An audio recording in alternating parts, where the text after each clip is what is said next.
সুপ্রিয় অষ্টম শ্রেণীর শিক্ষার্থীরা, আজকে আমরা ইউনিট 2 এর লেসন 5 নিয়ে আলোচনা করব।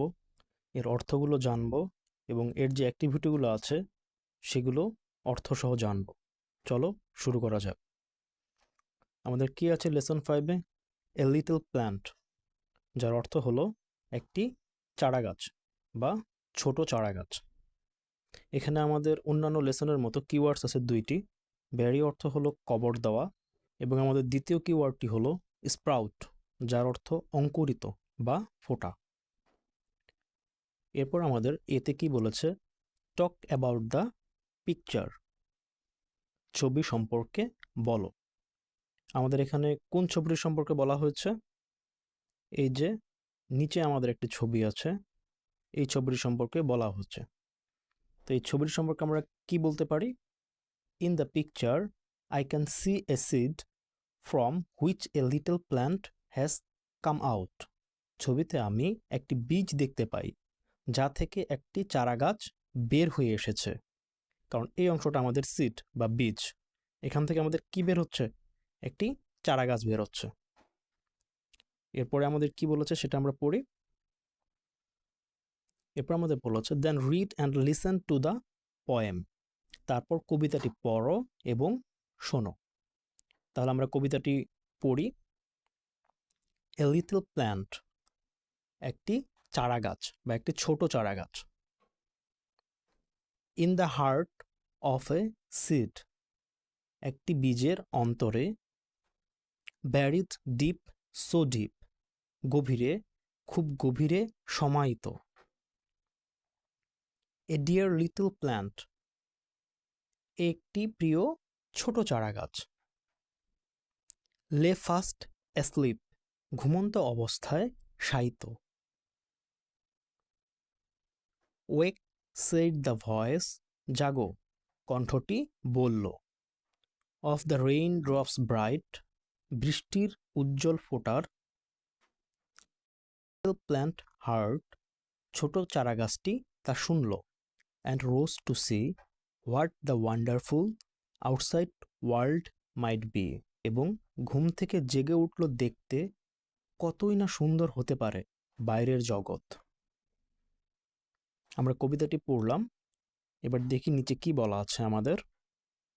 নিচে বলা আছে বিতে, as you listen to the poem, কবিতাটি শোনার সময় notice how this groups of words are pronounced, লক্ষ্য করো এই শব্দগুচ্ছগুলো কিভাবে উচ্চারিত হয়। প্র্যাকটিস সেইং দিস ওয়ার্ডস, এই শব্দগুলো বলতে অনুশীলন করো।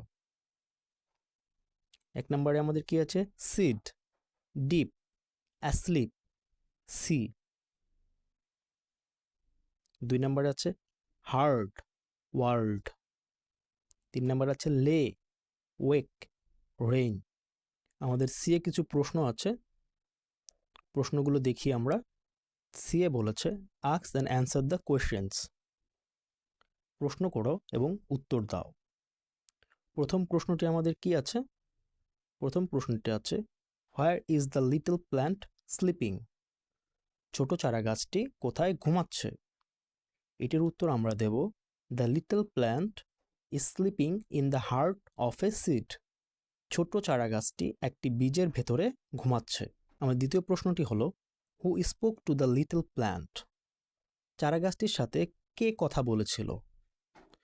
এটির উত্তর আমরা এভাবে দেব the voice of the bright drop of the rain spoke to the little plant, বৃষ্টির উজ্জ্বল ফোঁটার শব্দ চারা গাছটির সাথে কথা বলেছিল।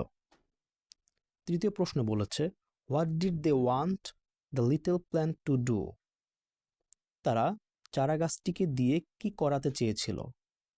এর উত্তর আমরা এভাবে দেব they wanted the little plant to rise and see the wonderful world outside, তারা চেয়েছিল চারা গাছটি যেন জাগে এবং বাইরের বিস্ময়কর জগৎটি দেখে।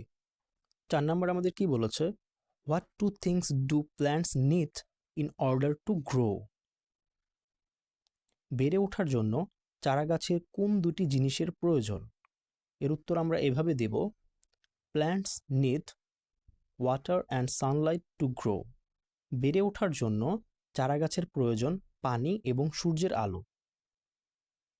5 নম্বর আমাদের বলেছে which word in the poem means grow. কবিতায় কোন শব্দটি দিয়ে জন্মানো বোঝায়? এটির উত্তর আমরা এভাবে দেব, ইন দ্য পোয়েম, কবিতাটিতে the word rise means grow, কবিতায় ওঠা শব্দ দিয়ে জন্মানো বোঝায়। আজকে এই পর্যন্তই, দেখা হচ্ছে পরবর্তী ক্লাসে। ধন্যবাদ।